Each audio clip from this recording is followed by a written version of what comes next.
Chengannur lions ക്ലബിന്റെ charter ദിനാഘോഷങ്ങളുടെ ഭാഗമായി 2 വീടുകൾ നിർമ്മിച്ചു നൽകി. ചെങ്ങന്നൂർ ലയൺസ് ക്ലബ് ഹാളിൽ നടന്ന ചടങ്ങിൽ district governor doctor Bino I Koshy lions ക്ലബിന്റെ അഭയ സേവന പദ്ധതിയിലെ 2 ഭവനങ്ങളുടെ താക്കോൽ ദാനകർമ്മം നിർവഹിച്ചു.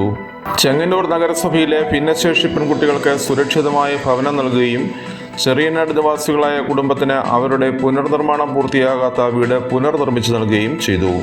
Lions Club president KR Sadasivan Nair അധ്യക്ഷനായ ചടങ്ങിൽ മുൻ ഗവർണർമാരായ G Venukumar, Rajan Daniel, cabinet secretary Martin Francis, R Rajesh, Muraleedharan Pillai, KK Rajendran, MB Prathipal, Eapen Cherian, KJ Thomas എന്നിവർ സംസാരിച്ചു.